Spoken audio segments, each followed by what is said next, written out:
Assalamualaikum puan dan tuan. Anda berjumpa kembali dengan saya Profesor Suteki di channel yang radikal, ramah, terdidik, dan berakal. Puan dan tuan dijamin tidak akan merugi mengikuti channel ini, maka jangan lupa untuk subscribe, like, comment, and share.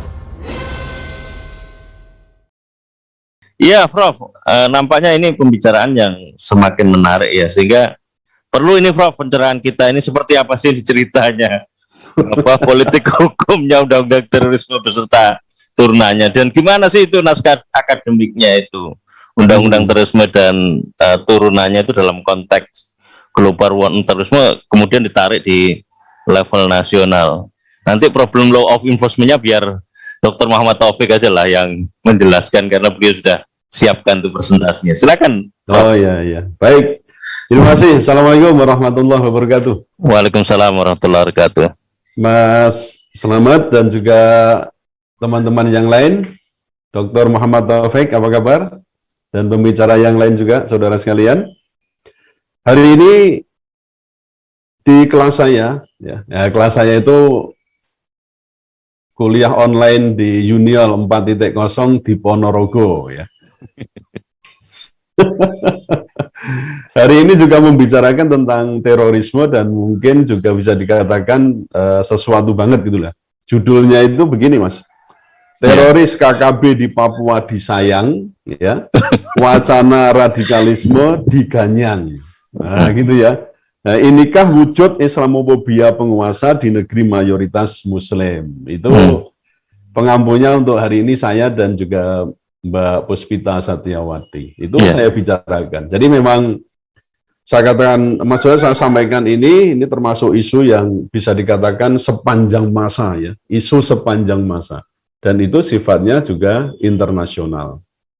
Nah, terkait dengan politik hukum, Mas, kalau ditanyakan tentang genrenya macam apa itu ya, kita memang harus memahami lebih dahulu bahwa tadi soal tindak pidana terorisme itu dikatakan sebagai extraordinary crime, itu kan kesepakatan yang dulu, tapi kalau kita lihat peraturan perundang-undangan yang kini ya, terutama 2018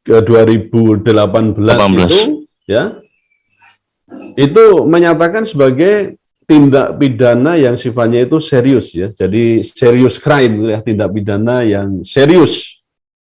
Itu kata-katanya begitu, tapi kenyataan dalam praktek memang kita tetap bisa menilai bahwa itu dikatakan sebagai extraordinary crime. Atau setidaknya bisa dikatakan, kenapa kok dikatakan extraordinary crime? Karena bisa dimasukkan pada pelanggaran HAM yang disebut sebagai crime against humanity. Kan ini maksudnya, bukan genosida, tapi ke crime against humanity. Jadi kejahatan yang terhadap kemanusiaan itu. Nah, kalau kita lihat tadi politik hukumnya itu, saya kok menilai ada perubahan-perubahan ya. Jadi ada perubahan politik hukum. Kalau kita lihat Perpu yang awal itu tahun 2001 sebagai reaksi adanya kembali disebut sebagai 1911 ya, 9/11 ya, 9/11 tahun 2001 itu lebih bersifat pada represif dan cenderung untuk keamanan negara. Nah, saya katakan itu lubangnya itu besar. Maka yang tertangkap itu kan gembong-gembong kan tuh ya. Jadi kalau kita ngomong jaring itu yang tertangkap ya paus-pausnya ya, ikan-ikan hiu, ikan paus itu tertangkap. Kemudian kalau kita masuk ke tahun 2003 dengan tadi Perpu lalu menjadi undang-undang ya, Undang-Undang Nomor 15 tahun 2003 itu sifatnya masih sama ya, represif dan keamanan negara, jaringnya juga besar. Nah, makin ke sini dengan adanya perubahan Undang-Undang Terorisme dari 15/2003, kemudian ada perubahan di Undang-Undang Nomor 5 tahun 2018 itu sifatnya ada aspek represif dan preventif. Nah, kemudian keamanan negara, tapi juga terkait dengan crimes against humanity. Ya, crime against humanity. Nah, ini saya nilai lubangnya itu lebih kecil. Maka kan kemudian itu diturunkan kepada radikalisme, bahkan yang terkini kita sebut dengan adanya run ekstremisme. Yaitu yang saya kira politik hukumnya demikian, tapi tadi saya katakan ini adalah kejahatan yang dikatakan sebagai kejahatan serius. Itu tentang politik hukumnya. Nah, politik hukum yang demikian itu kemudian punya akibat yang serius juga, Mas. Akibat seriusnya misalnya terhadap bagaimana dimungkinkan yang sekarang itu adanya lembaga non-yudisial namanya. Yang kita sebut dengan laporan intelijen. Nah, kalau sesuai dengan KUHP, mestinya kan kalau dalam bidang acara, tindak pidana apapun ya, itu misalnya kan menginduknya ke KUHP. Kecuali ditentukan lain, ini menurut Undang-Undang tahun 2018 ini, ya kecuali ditentukan. Nah, ini ada ketentuan lain yang memungkinkan laporan intelijen itu sebagai alat bukti pokok. Nah, laporan intelijen itu, saya pernah juga ngomong-ngomong gitu ya, itu yang di situ maksudnya, itu mereka cukup melakukan gelar perkara di antara badan-badan yang terkait, apa itu BNPT, kemudian ada Densus, ada Sandi Negara, kan ada Mas itu ya, BNPT, Sandi Negara, mungkin ada lembaga intelijen yang lain, itu melakukan gelar perkara. Nah, di antara mereka sendiri melakukan gelar perkara itu. Nah, tentu itu kemudian ada laporan-laporan yang kemudian diakumulasikan ketika sudah dinyatakan, taruhlah Ustadz kemarin siapa? Ahmad Ogbah ya, betul ya? Iya. Ya, dan Farid Ogbah. Ustadz Farid Ogbah dan juga Ustadz Zen dan yang satunya lagi itu Ustadz AA itu. Jadi itu kalau sudah terdeteksi demikian, kemudian ada gelar perkara dan itu sudah A1, taruhlah begitu, itu Densus tinggal melakukan eksekusi. Ya gitu loh. Jadi ini ada akibat di situ, terutama tadi saya katakan tidak lagi hanya mendasarkan pada dua alat bukti yang diperoleh sesuai dengan pasal 184 KUHP, gitu loh. Jadi bisa jadi apa? Tidak melibatkan langsung, misalnya kok memanggil Pak Farid dulu, dipanggil dulu, ditanyai dulu, ini nggak bisa semacam itu. Lawang terhadap Gus Nur aja apa ada pemanggilan dulu, diperiksa dulu gitu kan? Saksi-saksinya mana? Oh, Gus Nur loh itu nggak terorisme. Apalagi ini dikatakan sebagai dari sisi politik hukumnya ini adalah kejahatan yang serius. Baik menyangkut tentang keamanan negara maupun tadi crimes against humanity. Ya. Kemudian juga ada akibat buruknya lagi apa? Persoalan tata cara penangkapan. Mulai dari waktunya dan cara-caranya itu berbeda dengan tindak pidana biasa juga gitu. Jadi termasuk waktu itu kan ada perubahan. Kalau yang undang-undang tahun 2003 itu kan kira-kira 7 kali 24 jam. Kalau sekarang bisa 14 kali 24 jam, kalau kurang bisa ditambah 7 hari. Jadi bisa sampai untuk penangkapan saja itu proses penyelidikan dan penyidikan di situ bisa mencapai 21 hari. Jadi lebih lama lagi. Nah, kemudian persoalan mengenai kriminalisasi terhadap terhadap perbuatan-perbuatan yang dikatakan terkait dengan terorisme juga semakin diperluas. Maka saat ini saya katakan jaringnya makin sempit. Ya, berarti apa? Ya, yang kelas-klaster itu pun akan bisa masuk. Gitu. Nah, itu kalau kita tinjau dari sisi politik hukumnya. Kemudian kalau ditinjau dari sisi naskah akademis, apakah itu juga terkait dengan war on terrorism? Jelas. Tadi Mas Refli Harun kan juga sudah menyampaikan terkait dengan itu. Ya, jadi apakah NA untuk 2003 atau naskah akademis untuk 2018 itu semua terkait dengan program internasional yang kita sebut dengan war on terrorism. Dan itu dimulai terutama sejak tahun 2001 itu. Nah, apalagi dalam hal ini Amerika sudah dilengkapi ya dengan yang tadi sudah disebut juga tentang RAND Corporation. Ini adalah sebuah pusat penelitian di Amerika ya, terkait dengan pertahanan dan keamanan yang sering memberikan nasihat kepada militer Amerika. Nah, di awal itu dikatakan sebenarnya Amerika memang harus mulai melakukan perubahan terhadap bagaimana memerangi terorisme. Nah, menurut Rand Corporation itu kan tidak ada penyelesaian medan tempur untuk terorisme. Amerika itu perlu lebih mengandalkan apa? Polisi dan badan-badan intelijen. Nah, ini mungkin juga yang kita adopsi juga kan ya di Undip, di Indonesia itu yang bisa jadi itu lebih mengutamakan bagaimana polisi terutama Densus 88 dan penggunaan badan-badan intelijen itu. Nah, jadi itu kalau dari sisi apa namanya NA itu memang sangat terkait ya dengan war on terrorism yang tadi kemudian diturunkan ke war on radicalism, bahkan lebih mepet lagi ke war on extremism. Ini praktek dari internasional juga tadi ditarik ke aspek teritorial Indonesia, itu pengembangannya demikian, Mas Slamet. Ya, itu sementara mungkin yang bisa saya sampaikan. Prof, dengan apa genre politik hukum dan naskah akademik seperti itu, apa tidak bisa dikatakan dengan kata lain bahwa ini semacam narasinya narasi tunggal, tidak ada penyeimbang narasi yang lain untuk membangun konstruksi norma di dalam undang-undang terorisme, atau dengan kata lain didikte lah dengan kerangka narasi yang dibangun di atas kepentingan global yang direpresentasikan oleh Amerika Serikat, Prof. Ya, itu betul, karena memang kita kan tidak bisa lepas dari politik internasional. Ya, Indonesia tidak bisa terlepas dari politik internasional karena memang kita tidak bisa lepas juga ketergantungan dengan negara-negara besar. Apakah itu yang beraliran sosialis komunis seperti Cina atau juga terhadap Amerika. Nah, mereka misalnya mengucurkan dana, ya kan, atau dana misalnya untuk pinjaman dan seterusnya, itu apa? Tanpa syarat, kan mereka punya syarat.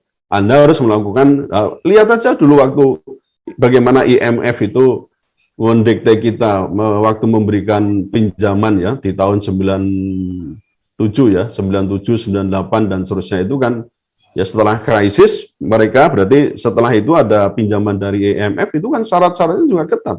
Bagaimana kita melakukan debirokratisasi, kita melakukan privatisasi, kita melakukan banyak hal yang itu menurut mereka ya otomatis akan menguntungkan dari sisi global, menguntungkan kepentingan global. Tapi kita nggak bisa lepas dari itu. Yeah. Nah, maka kalau misalnya nanti itu dikaitkan dengan persoalan penegakan hukumnya, tadi mestinya nanti bisa disambung ke Mas Muhammad Taufik tadi. Yeah.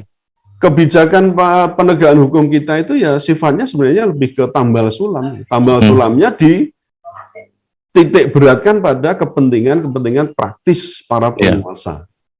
Jadi istilahnya inkremental itu ya, inkremental ya. Penegakan hukum yang inkremental, tidak fundamental. Kalau fundamental mestinya kan kita persoalan definisi radikalis, definisi teroris itu kan jelas itu ya, pasti gitu loh. Tapi kan dari Perpu kemudian ke Undang-Undang 2003 sampai ke Undang-Undang 2018 kan tidak ada yang pasti, masih berkembang.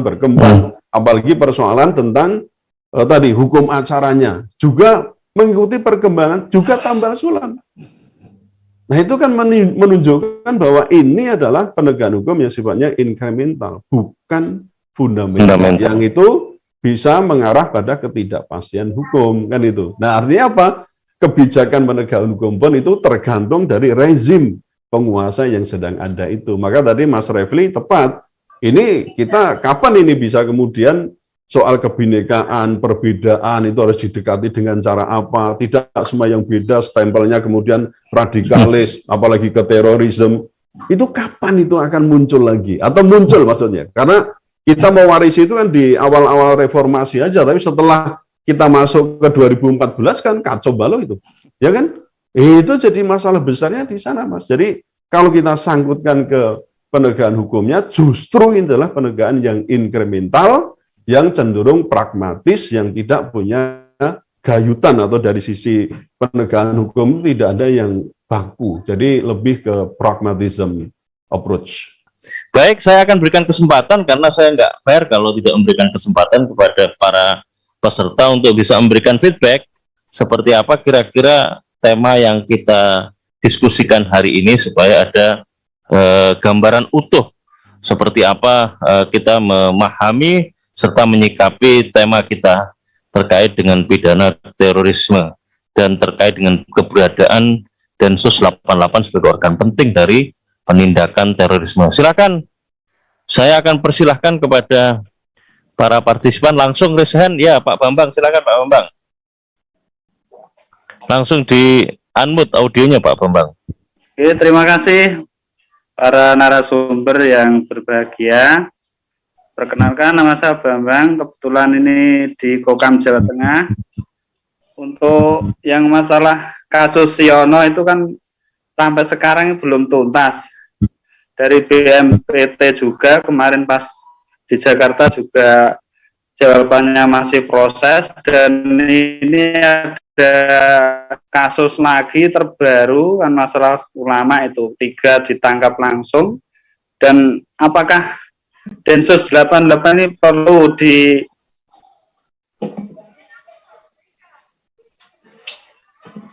putus ya ini, Sinyalnya beliau kayak. dan masalah yang terduga itu juga apakah dari perspektif hukum tata negara itu bagaimana, dan cara penangkapannya juga tidak manusiawi, dan mungkin bisa dijelaskan itu untuk proses penangkapan yang secara hukum lebih tepat. Terima kasih. Wassalamualaikum warahmatullahi wabarakatuh. Waalaikumsalam warahmatullahi wabarakatuh. Terima kasih Pak Bambang atas 2 pertanyaannya. Saya akan langsung saja berikan kesempatan satu persatu ya untuk bisa menanggapi para pembicara. Sudah ada di sini masih tersisa bersama kita Prof. Suteki, Dr. Muhammad Taufik, Ustaz Hamidan, dan Bang Ahmad Khosnuddin. Supaya simpel begitu, saya mulai dulu dari urutan awal tadi. Prof. Suteki, silakan Prof. Ya, sekaligus closing ya. Ya, pertanyaan sekaligus closing. Pointersnya apa Prof? Silakan Prof. Nunggunya ya suwe ya aku ki. Ya, silakan Prof. begitu tergesa dikau ingin berpisah dariku, Prof. Ya, yang jelas saya tadi udah nawari beliau kok. Terus terang Insya saya Allah. itu berbes milih gitu ya. Iya. Makanya, wah nek ngerungokne Mas Khosnuddin itu saya terus terang kok yo koyo ngono gitu. Iya. Jadi sebenarnya kan kita tuh mestinya kan berhukum dengan enak, berhukum dengan nyaman, berhukum sederhana itu piye itu. Itu yang harus kita, maka ada KUHP itu kan sebenarnya supaya hak-hak para terduga tadi ya, atau tersangka, sekaligus tadi menjawab tentang terduga itu kan memang muncul di pasal 28 ya. Kalau di KUHP sendiri kan yang kita kenal itu ada tersangka. Nah, ya, diduga itu lalu muncul ya, kalau ada yang diduga berarti ada yang terduga, kan itu. Tapi perlakuan terhadap terduga ini yang memang untuk kasus terorisme itu bisa dikatakan extraordinary gitu ya. Jadi luar biasa istilahnya begitu. Karena apa? Ya, tadi sudah saya ungkapkan bahwa sekalipun itu baru terduga, tetapi bukti yang disebut dengan tadi sifatnya itu extrajudicial, namanya laporan intelijen tadi, itu justru menjadi hal yang pokok itu Mas Khosnuddin. Itu persoalannya di situ. Jadi nggak memenuhi lagi unsur-unsur di 184 yang kemudian diterjemahkan lebih lanjut di tadi apa namanya putusan MK nomor 21 tahun 2014 bahwa itu mesti harus ada 2 alat bukti ditambah dengan pemeriksaan tersangka. Pemeriksaan awal ini, maksudnya calon tersangka ini harus ada.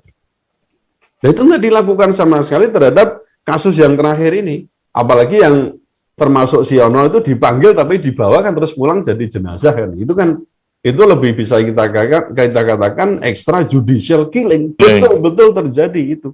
Dan kasus extrajudicial killing itu menurut saya baca itu ya, itu sejak diberlakukan undang-undang terorisme sudah jumlahnya ratusan. Ya sudah ratusan yang extrajudicial killing. Nah yang tadi disampaikan Pak Taufik tadi kan sepanjang 2001 yang tertangkap atau ditangkap itu sudah 300 sekian jumlah. Itu yo waduh yo akeh tahun. Makan tadi saya ngomong, iki jaringnya luwih cilik itu. Jaringnya, jalannya itu lebih kecil. Sehingga ya tadi kriminalisasi perbuatannya semakin banyak, kemudian jaringnya diperkecil, ya sudah, otomatis akan banyak yang tertangkap mungkin itu dengan alasan radikal mengarah pada terorisme, atau juga dikatakan tadi sudah melakukan tindakan yang terkait dengan tindakan terorisme.